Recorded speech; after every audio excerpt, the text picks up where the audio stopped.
Прыгатаваць дэсерт, які адпавядае надвор'ю і настрою, не складана. Для гэтага патрэбны толькі просты набор прадуктаў і крыху фантазіі. Мне захотелось чего-нибудь шоколадно-ягодного, потому что ягоды с кислиночкой уже вроде бы начинают появляться, и хочется уже лето немножечко приблизить. И шоколад – это то, что я очень сильно люблю.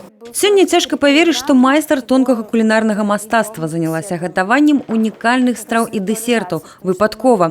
8 гадоў таму жанчына вырашыла здзівіць брата імянінным тортам, але не з магазина. Тым больш, што ў дэкрэтным адпачынку часу для эксперыментаў хапала.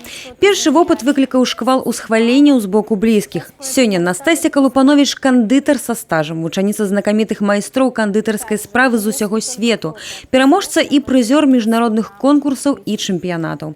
Разважаючы пра поспехі, кажа, галоўнае зрабіць першы крок. Самый первый – это были курсы по сахарным цветам. Я поехала в Киев, туда приезжала из Исландии мастер на 5 дней. Курсы были у нас по 14 часов в день. То есть мы там без сна, отдыха тренировались и учились делать сахарные цветы. Украіна, Расія, Харватыя, Польша і гэта не поўная геаграфічная карціна, дзе пабывалі кулінарныя шэдэўры брастаўчанкі.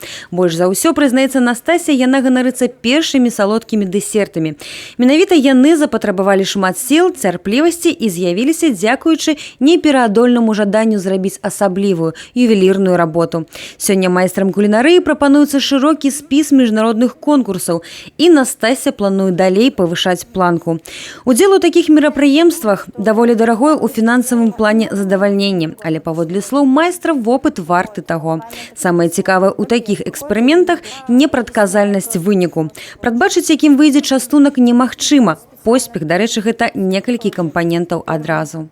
Очень сильно зависит от продуктов, потому что если что-то не так, они растеряются. А у них всего лишь там час или два на приготовление, они растеряются, могут вообще там запаниковать, у них ничего не получится. Поэтому стараемся все-таки на привыкших продуктах. Даже картошку как-то тянули с собой 3 штучки. Падчас размовы гераіня дэманструе, як ствараецца сапраўдны шэдэўр. Мінімум часу, максімум душы і чараўніцтва як апошні штрых. Софія Бережная, Алексей Рыбкин, телерадиокомпания «Брест».